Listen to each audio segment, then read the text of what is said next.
Yes, we welcome back to another episode on That Gunners Talk. And, we have a lot of news to cover today, especially after Arsenal win 3-0 at Preston in a great performance where Ethan Nwaneri was a star player. To get into more of that, Ethan Nwaneri, another brilliant performance, 3 goals in 2 games for the youngster, only 17 years old. Does he deserve a start? Let me know all your thoughts in comment section. Let me know all your thoughts in comment section down below. We'll also get into Newcastle and what does that game mean on the back of a lot of team news, important team news for a lot of players like Odegaard, Timber, and a lot of news like Ben White. A lot of updates from Mikel Arteta to talk about to get into this episode. But first of all, KP, how are you feeling, brother?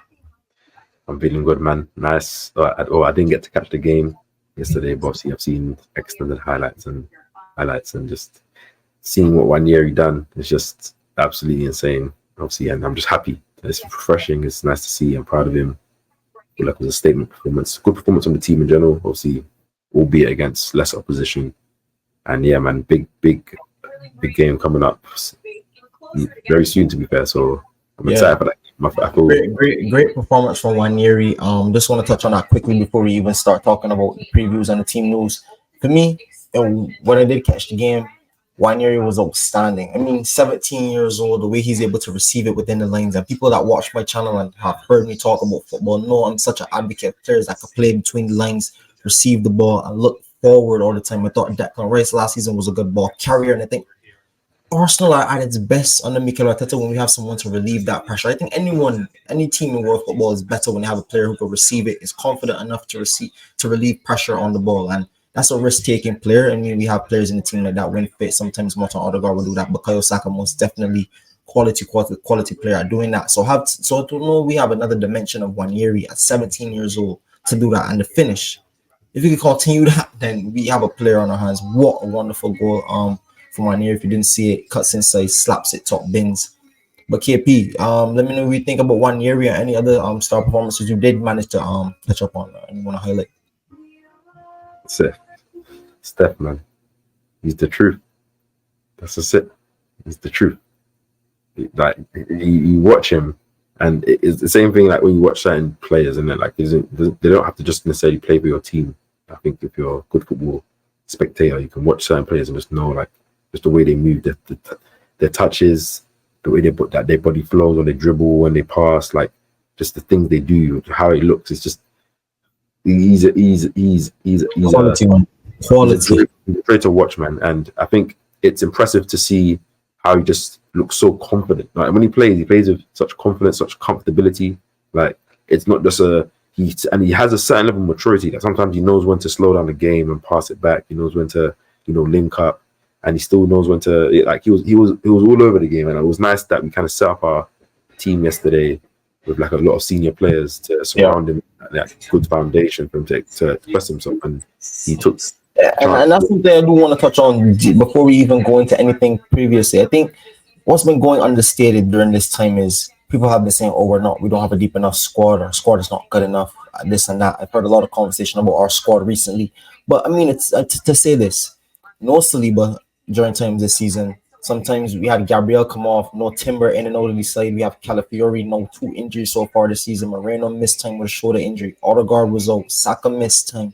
When you talk about Martinelli missed time, like we talk about so many players in and out of the team. We haven't played a consistent 11, or really the starting 11. Everyone thinks that would start for the season if everyone was fit. To think that we are where we are, losing only 1 game this season, and that was a really contentious game as well. Imagine that. I mean, we're coping, so we do have a good squad. I think we have a good squad. When you see us able to rotate and play games in the Carabao Cup, and you see Jorginho, we talked about off camera. Jorginho came in absolutely outstanding, the way he was firing balls between the lines. We also talked about Kivior stepping up in a position where people was writing off a player like that. Kivior is back in the squad, playing at a high level and consistently. Like, I mean, against Liverpool, I mean, yes, he's at fault for the goal, but if he doesn't go over there to try to do the honestly understandable thing and try to cover out a young player going up against Mo Salah, I mean, we're talking about another player who came in for us, or one of our best centre backs, and didn't put a foot wrong. So we're talking about the depth in this squad. I think pound for pound, we have a really good squad. It's just like, when can we get our main guys back is really what I'm trying to say. And when can we get this squad fully fit and firing so we're able to see multiple different variations of Arteta, really get him to play the style of football he's ideally want to play. Yeah, man, it's good to see that we can make changes also as we expected. Obviously, we have like a lean squad, but a good squad. Like I think the level between all the players are good. It was nice to see Jesus get on the score sheet as well for yesterday. You could see the players celebrate with him. You could see him as well. His celebration is just. I always say attacking players just need one to go in. We all play football. You know how it gets, man. You score that one goal, just relieves you. Relax now. You start playing your game. Stop overthinking. You stop trying to force things in it. I think Jesus needs to play loose. If he can play like that, then I think he's been playing well, to be fair, in his last couple of camps. But now just go albeit Preston. I feel like coming off the bench now, maybe one chance he gets, maybe he can score again, just continue that run. Then we might start seeing that Jesus where he's floating, dribbling the ball. I think Sterling as well. Just big shout out to him. I think he played well, obviously, bar just the final action sometimes, and he was unlucky to not score that final shot that got played off the line.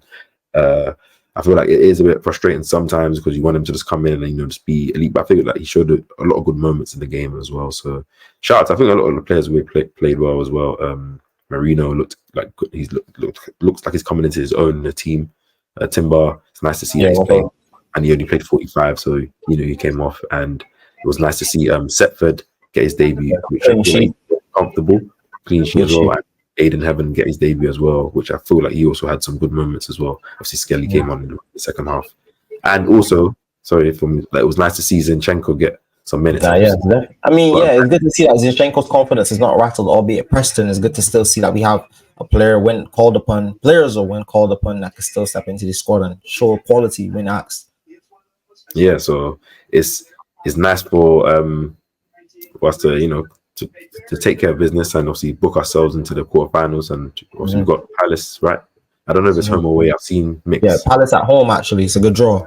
Yeah, so that's I'm gonna see if I can go to that game. Obviously, hopefully, but that's a great one to go to. It's nice, isn't it? Like obviously with City coming out as well in this competition, Chelsea, obviously it's still good teams, Liverpool, United, Newcastle, but I would now deem us as favourites in terms of just being the best team left in the competition. So I was gonna ask that. I mean, with the draw as well, Tottenham play United at Spurs as well. I think Liverpool have Southampton.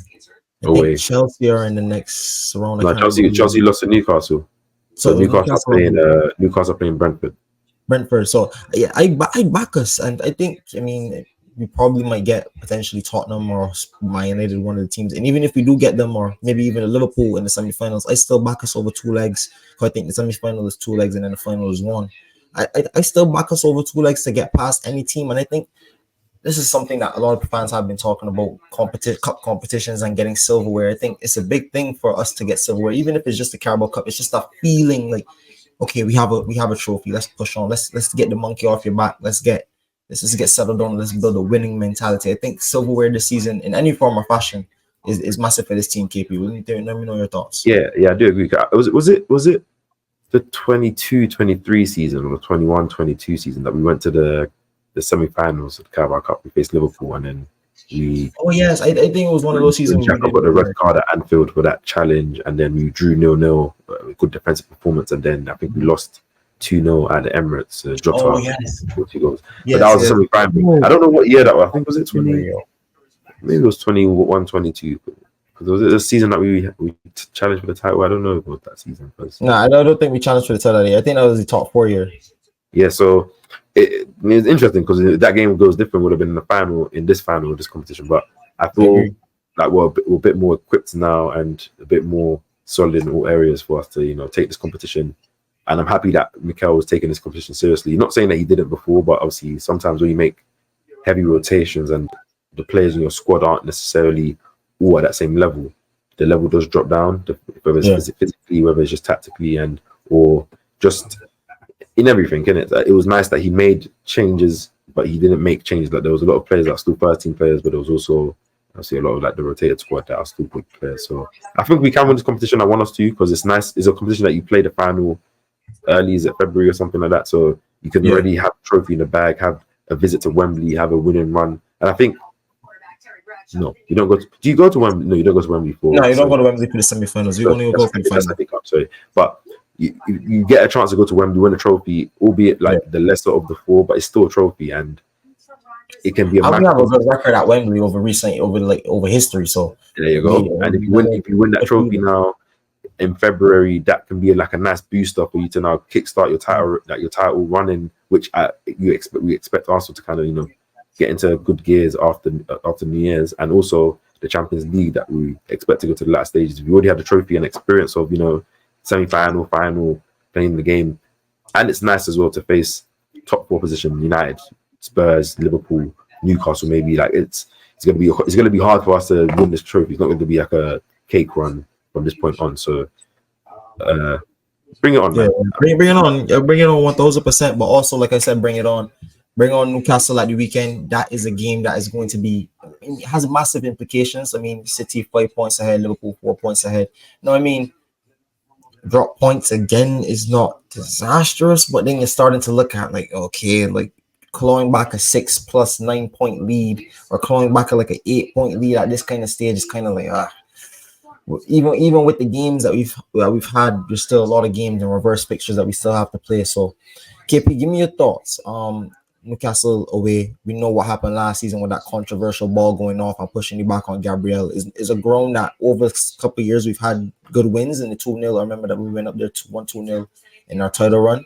And I remember also too, we went up there in the top four run, we also lost. And I also remember games we lost up there when we shouldn't. So I mean it's a tricky fixture. Talk to me about your feelings going into this game before we even touch on getting into the 11.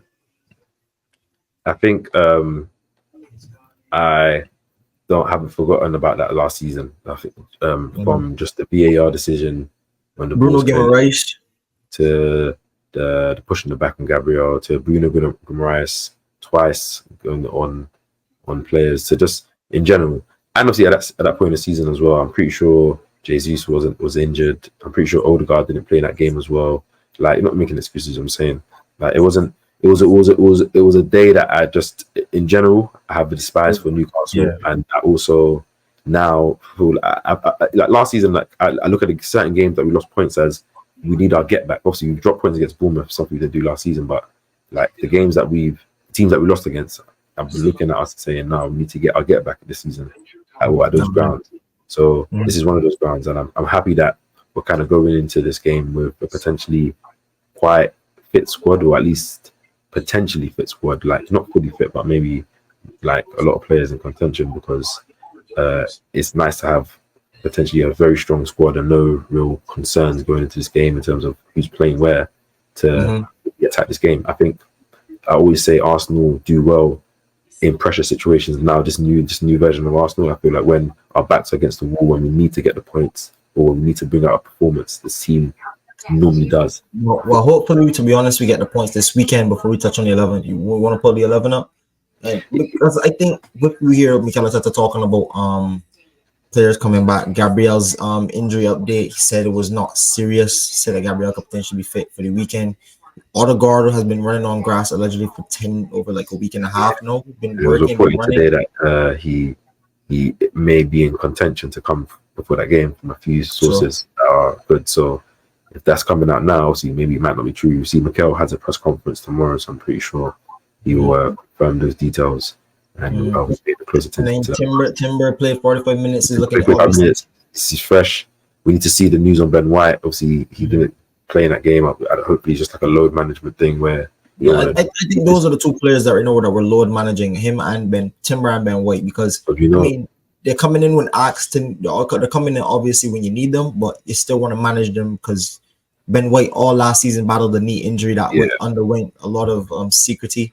He allegedly was supposed to have surgery on it and didn't have surgery or whatever was being reported. Timber, obviously, his Arsenal career has been stop-start with a lot of injuries, so you just want to take your time with players that like that are crucial to obviously in sport depth in general. Especially where Tomiyasu is injured and injury prone, and obviously Kieran Tierney hasn't recovered from his injuries. So apparently he's close, but I don't know if he would get any feature time in our team, but we never know. If needs must, I wouldn't mind Kieran Tierney playing personally. I'll roll back the years. I remember Tierney years. But like obviously Calafiori obviously he's not going to be back until after the international break potentially. So in this game ideally we need Ben White. Hopefully he's not but yeah, like we can get to the lineup. I think it's I'm confident for this game, but I need a win. Obviously, it's 12. It's well in the UK. It's a 12:30 kickoff. Obviously, I know it will be quite early on Early your side. kickoff, yeah. Yeah. Are you going? Are you going to the bar to watch it? Or are you watching it at home?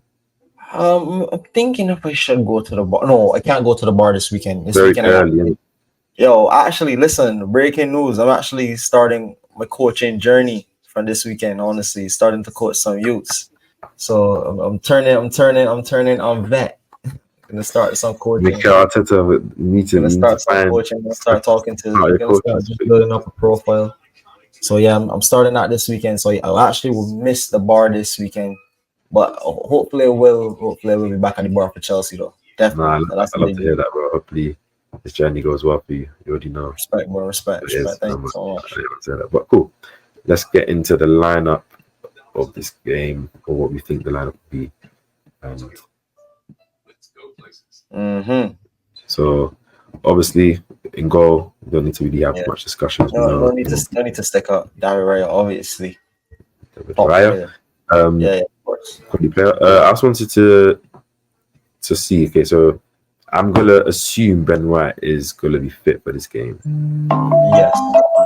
Just to because I think well, we'll see. Obviously, we'll know for sure Mikel's press conference, but I'm just gonna assume that he was rested because he wasn't needed and be back in training and available for this game, because he did play an excellent game against Liverpool and right centre back, which it was lovely to see. Can't lie to you. It was refreshing to see Ben White back in that position as well, and just know that if we do need coverage there to rest Saliba in the game, to shift Ben White one position and put Timber there, and obviously Calafiori's back and play left back, and we don't really lose too much. You know what I mean in terms of what Saliba is. But so you go Ben White right? You go Ben White right back? Yeah, if he's fit, Ben White should go right back. What do you think? I think he will be fit. I think Ben White will be fit, so I go Ben White right back, and then I obviously have the two centre back pairing. Yeah, the two centre backs, because I'm assuming that Gabriel is also fit based on the news and the reports we've been hearing. Obviously, in football matches, sometimes it's getting knocked, and you will come out just in case you're not risking anything. But I think Gabriel will be fit, and left back you have to go Timber if he's also fit, because he played against Preston, played 45 minutes, took him off just to rest him. I think there's no way around it. I think that's our would you say that's our best back four? I think it's one of our best back fours. I do like the back four of Timber right back and Calafiori left back. I do like that a lot. I just like that left-footed profile over there. Yeah, I think I do like that as well. I would have also been interesting to see the back four of Tomiyasu right back and Timber left back as well. That'd be interesting. Yes, but I think if everyone's fit, this should be the case. If just interesting question though, if Gabriel isn't fit, how do you shape this up? If Gabriel isn't fit, I'd obviously go. I'd probably play Saliba left centre back. I'd go I'd go Ben White right back. Does Kivio come in for you? Left centre back. Yeah, I'd go. Yeah. Kivio watched him play against Preston, quite a quality performance. I disrespected. I was actually the biggest advocate. I can't believe that's what I read. Yakov, man. Yakov, I got your back. Definitely, I definitely go Kivio. I think, to be honest, what was you gonna say though? That's out of interest.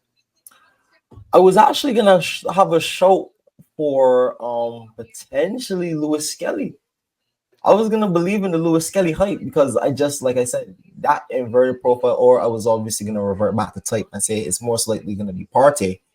If Partey are right back based on that great performance against Liverpool, I wouldn't not mind Thomas Partey going right back again. I was a big advocate not to see that, and I forgot we do that option. But I wouldn't mind Thomas Partey goes right back, push comes to shove. But if Gabriel isn't fit to start, but I think Gabriel will be fit to start. But if not, and you wanna put Partey in the midfield, I'd go Kivior. I think Kivior came in, he did a good job, man. He hasn't really put a foot wrong when he's came in, to be honest. I mean, he gave up the goal against Liverpool, but he's going to help Lewis Skelly against Mo Salah. Like, it can't be too hard on him. I understand why he did it. I get it. So I'm not going to be overly critical about that. But yeah, I don't think Kivior put a foot wrong other than that in the Liverpool game, and I think he played great against Preston. I mean, albeit Preston, but he had a great performance. Yeah, I think. So yeah, I think in the midfield. No, what would you do for the midfield? I was just say that any iteration of the defense, really, if, let's say Gabriel wasn't available, or even if Gabriel and Ben White wasn't available, for example. Obviously, if Gabriel and Ben White wasn't available, then I think it would be Timber right back, Kivio left centre back, and then Lewis Skelly left back, just out of being forced, because I think Mikel would want to go with the more physical option than go Zinchenko. But Yeah, he never I don't think he's scared to play Muzzle Skelly. He's brought him in tough moments. He brought him in City, brought him in against Tottenham, brought him in against in Champions League multiple times. Brought him in. So I don't think he wouldn't not play him. So, and I would see that if Gabriel wasn't fit, I don't think I wouldn't mind seeing him. Skelly's not a bad show. But I don't mind any of the options really. I think for like they would all provide something. Even Zinchenko, I can't lie, as much as people might look at it and think, it's a bit of a liability. I think if push came to shove, I wouldn't be mad at it. If that was Newcastle are a team that like to, they're gonna try and, especially at their home ground where their fans are gonna demand it, they're gonna try and press high, which I think Arsenal are gonna try and bait them into a press. Unless they're gonna try and respect us, I don't see them doing that at home. So I feel like they're gonna try and press high, be physical, bring up the intensity. I think Arsenal are going to try and play through them, and I wouldn't mind having a ball player like Zinchenko there, despite the risks that he takes sometimes, just being able to play through the lines and open us a space. But yeah, midfield. Okay, cool. So given this, in the base of midfield, who would you play? No, has to be Thomas Partey. Okay, so question though. If Martin Odegaard is 100% fit and in the squad, one, does he start for you? If he's 100% fit, 100% fit. Yes. Okay, cool. So if Martin Odegaard starts for you, who comes out of this midfield? Do you? Mikel Moreno. So even though Mikel Moreno is in form, he's got a goal member against Liverpool, which was obviously quite. Yeah, and I feel like just because I say this, I'm not gonna just go off the hill and say, okay, yes, we know how important that left-sided eight profile is to us, and what that did for us in an attacking sense. And even though Moreno is a quality player, and I thought he played quality against Preston as well in terms of working with Martinelli up and down that channel, and the same thing against Liverpool. I think that midfield we made that run with on the back end of the season where Partey came into the scene, even when Jorginho was at the base of that midfield, and you had Declan Rice, Odegaard. We were unstoppable.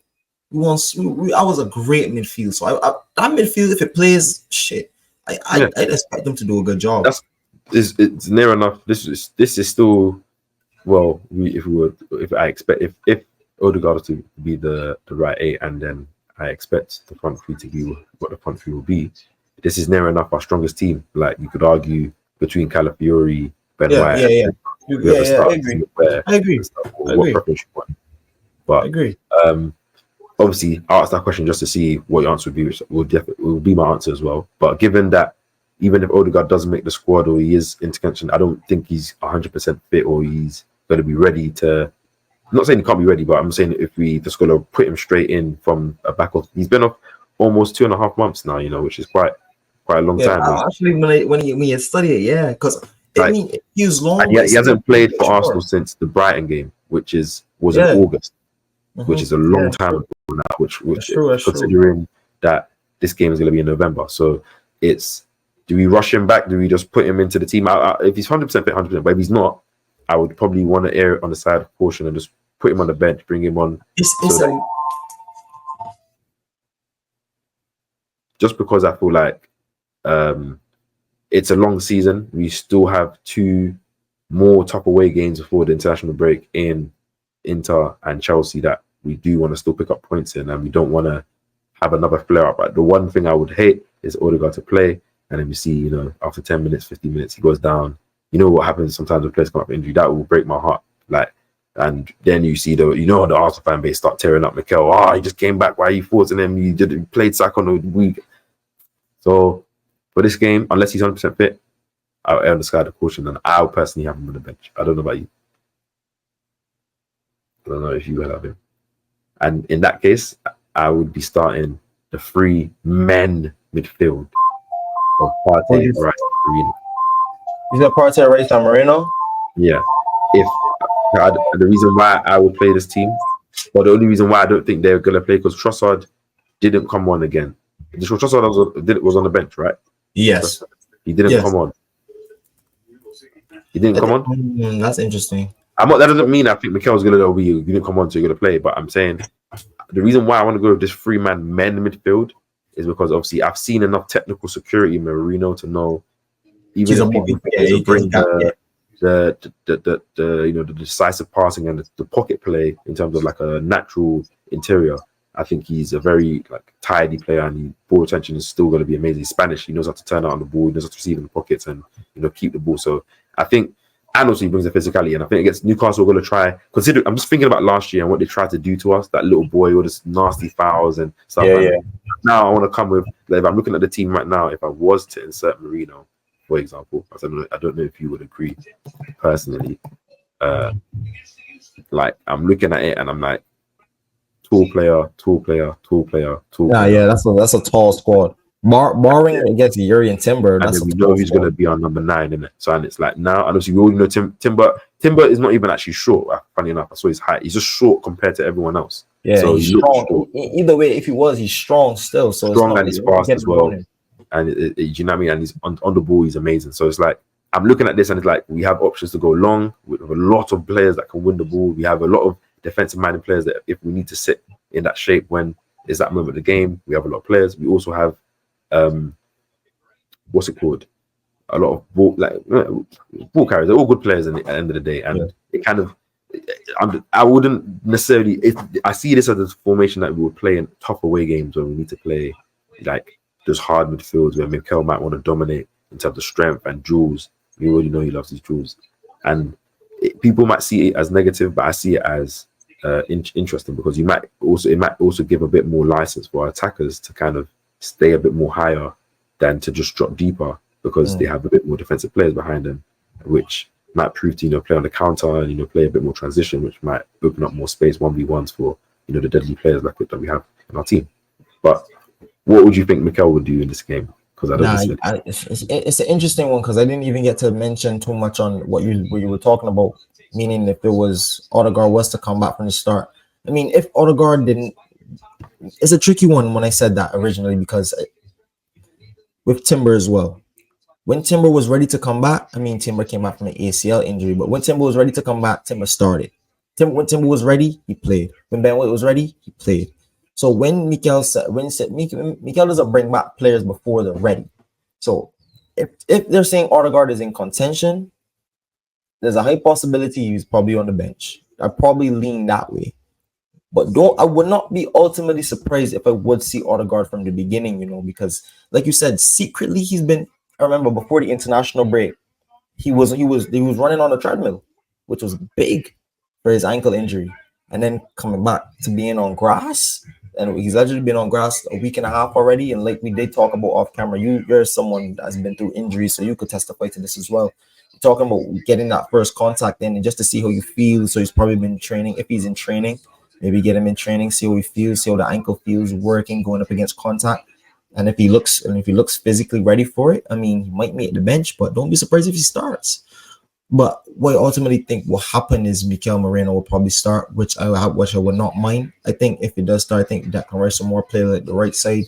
Mikel Merino will start leaning in more to his position. I think he will start to take over. I mean, depending on what you do with Thomas Partey in the future, I think Declan Rice ultimately long term will drop to the base of that midfield.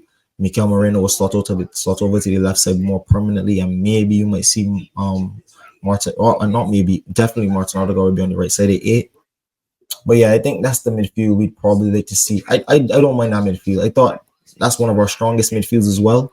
And like you said, I think this is probably going to be a really strong team, regardless, especially when we're talking about who we have in the front three, honestly. Yeah, and it's just to finish your point, I do, yeah. When I think about it, I think about players like Saka, Saliba, like if they're fit and they're ready, you're not gonna. More than likely, like if they're ready to make the squad, they should be ready to start. Like, I mean, they shouldn't be coming to make the bench, like because they're so impactful, especially our captain as well. I'm just erring on the side of caution just because of obviously I think he's so important and the fact that we kind of needed him a lot during this period of time, not in the kind of we have and we've missed his presence. I don't want a nasty Bruno Gomares slide tackle. Yeah, that's Odegaard out the game to That's the now. element you can't hope for. Do you know what I'm saying? Reinvigorate the injury, or if worse, injure it fully, and that's on the game. It's just I'm just on err on the side of caution, not because I don't think I want to play Odegaard, just that I want to make sure Odegaard is here for the rest of the season. That's a fact. I agree. But yeah, so the front three, I'm pretty sure it picks itself, right? Yeah, it has to, because Bukayo Saka, it's outrageous. I'm not gonna lie, bro. We talked about this at the back end of last season when he wasn't our player of the year and he wasn't even nominated for PFA player of the year, and he wasn't even in the team of the season with the season the brother had. But listen, brother, when I tell you guys, definitely top 5 wingers in the world, like undoubtedly top 5 wingers.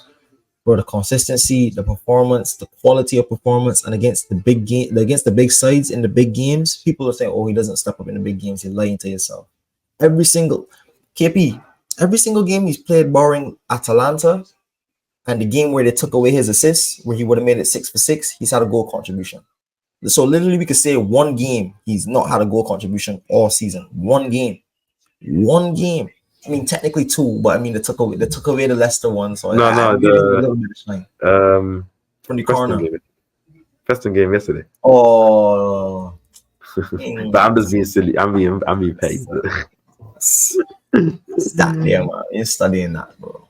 Studying Carabao Cup. Nah, I'm playing. But yeah, like from Saka's been from all world, man. I think because he hadn't played in the previous 2 games. Obviously, we all know we're missing Saka's presence, but it was like it's a big game against big players. Robertson, obviously, albeit he's on the older side now, still one of the Premier League great, one of the best left backs you've seen. And Liverpool had a great team, but he just had an aura around him, and the way every game now, I think Saka's becoming that, like, fam, I'm that guy, and he knows he's that guy. But he has that, like, the needed arrogance that you have in your aura and how you carry yourself and you play, that now draws just one fear to your opponent, like where like there's a respect, but there's also a fear, because it's like raw, like you see it, like whenever Saka's 1v1 with anyone, it's done. That's like he actually has to get double teamed now, because he's either gonna too strong, or he's better to use it in terms of like short bursts or acceleration, ball retention skills. He'll do outrageous. You leave him one-on-one, you're signing your death wish. His 1-2s and link ups, how he just kind of knows what to give it off. Understanding of the game. So I understand now why teams actually double team him. I just want to now us to utilize that double team, to know whoever's a spare man now to utilize that space. But I think it's a big game, and obviously, hopefully, Martinelli, Havertz have good performances as well, like in terms of being clinical. Martinelli as well, obviously, last couple of games hasn't been so clinical. I think it was quite lively against Preston in terms of just was on take on his man every time he got the ball, which I love, obviously, because Martinelli actually went. There was a period in that time where he did actually go down with an injury, honestly. So it was a bit of a scare also in that game with Martinelli. So it's good to see that he didn't come off injured or anything. So he's good. He's good. It will be a good game, man. With this team as well, I think we have a lot of good ball playing. Obviously, Ben White, Timber in the back. Partey, which who's in rolling form, but Declan Rice, obviously there to be higher now to bounce on Newcastle's press and win the ball and clean up, and Marino as well, I think he's growing into the team. I'm happy he's opened his account, especially with a trademark. I think I don't know if we discussed it about how many headers he was going to score, because he's definitely a threat. Like we definitely a target that we were using against Liverpool, especially he had that one chance before that he kind of swung his body and his shoulder went down. Credit to Declan Rice. Declan Rice, that game was those balls that he was whipping in pause was absolutely insane. Still, like absolutely. So the service was great. So it's nice now to have our guys back that can give us. And I think we'll win the game, man. And obviously, I guess we can transition to our predictions. Right? Let's go. We're the best. I did predict. I think we're the best YouTubers on the platform right now with the predictions. I don't think anyone's more accurate than us. Like on average. I predicted 3-0 as well for that Preston game. Funny enough. Like on average, bro. Let's be real. The rate that we predict the score lines and the thing is kind of getting to a point where people should just like and subscribe. I think people should just always like and subscribe. But before we get into predictions, the best Arsenal predictors on YouTube. We can't predict it. No better else. I'm going with